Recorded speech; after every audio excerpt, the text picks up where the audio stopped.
ಮಹಾರಾಷ್ಟ್ರದ ಪಶ್ಚಿಮ ಘಟ್ಟದಲ್ಲಿ ಭಾರೀ ಮಳೆ, ಅಪಾಯ ಮಟ್ಟದತ್ತ ದೂಧಗಂಗಾ, ವೇದಗಂಗಾ ಕೆಳ ಸೇತುವೆಗಳು ಜಲಾವೃತ. ಹೌದು, ಕಳೆದ 3 ದಿನಗಳಿಂದ ಮಹಾರಾಷ್ಟ್ರದ ಪಶ್ಚಿಮ ಘಟ್ಟದಲ್ಲಿ ಸುರಿಯುತ್ತಿರುವ ಭಾರೀ ಮಳೆಯಿಂದಾಗಿ ನಿಪ್ಪಾಣಿ ತಾಲೂಕಿನ ದೂಧಗಂಗಾ, ವೇದಗಂಗಾ ಹಾಗೂ ಚಿಕ್ಕೋಡಿ ತಾಲೂಕಿನ ಕೃಷ್ಣಾ ಮತ್ತು ಪಂಚಗಂಗಾ ನದಿಗಳಿಗೆ ಪ್ರವಾಹ ಹೆಚ್ಚಾಗುತ್ತಿದ್ದು, ನಿಪ್ಪಾಣಿ ತಾಲೂಕಿನಲ್ಲಿನ 3, ಶಿರೋಳ ತಾಲೂಕಿನ 4 ಹಾಗೂ ಚಿಕ್ಕೋಡಿ ತಾಲೂಕಿನಲ್ಲಿ 2 ಕೆಳ ಸೇತುವೆಗಳು ಜಲಾವೃತಗೊಂಡಿವೆ.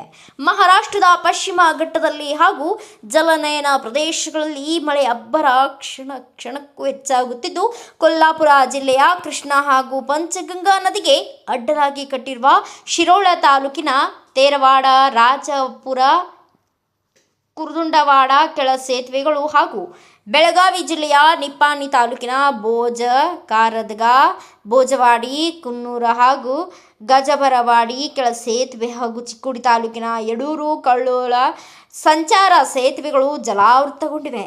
ಮಳೆ ಅಬ್ಬರ ಕಡಿಮೆಯಾಗಿದೆ. ಇದೇ ರೀತಿ ಮಳೆ ಪ್ರಮಾಣ ಹೆಚ್ಚಾಗುತ್ತಿದ್ದರೆ ಗಡಿಭಾಗದ ಸೇತುವೆಗಳಿಗೆ ಪ್ರವಾಹದ ಆತಂಕ ಹೆಚ್ಚಾಗಲಿದೆ. ಸದ್ಯ ಕೃಷ್ಣಾ ನದಿಗೆ 55,000 ಕ್ಯೂಸೆಕ್ ನೀರು ಹರಿದು ಬರುತ್ತದೆ ಹಾಗೂ ರಾಜಪುರ ಬಂದಾರದಿಂದ ಕರ್ನಾಟಕದತ್ತ 28,000 ಕ್ಯೂಸೆಕ್ ನೀರು ಹರಿದು ಬರುತ್ತದೆ. ಪರಿಣಾಮ ಶಿರೋಳ, ಹಾತಕನಂಗಲೆ, ನಿಪ್ಪಾಣಿ ಹಾಗೂ ಚಿಕ್ಕೋಡಿ ತಾಲೂಕಿನ ಕೆಳ ಸೇತುವೆಗಳು ಜಲಾವೃತಗೊಂಡಿದ್ದರಿಂದ ಸೇತುವೆ ಮೇಲಿನ ರಸ್ತೆ ಸಂಚಾರ ಸ್ಥಗಿತಗೊಂಡಿದೆ.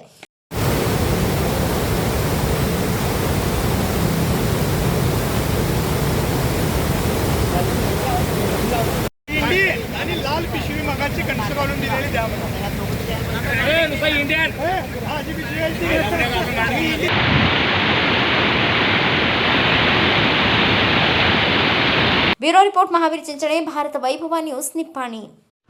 Thanks for watching. Read, discuss and debate with editor Dr. Yan Prashant Rao. Wanted reporters in print, digital and visual media for Bharat Vaibhav Daily Newspaper, BV News 5 Channel and BV Fast Web News from all the talukas of Karnataka, Goa and Maharashtra. If interested, send your resume to 9019229369.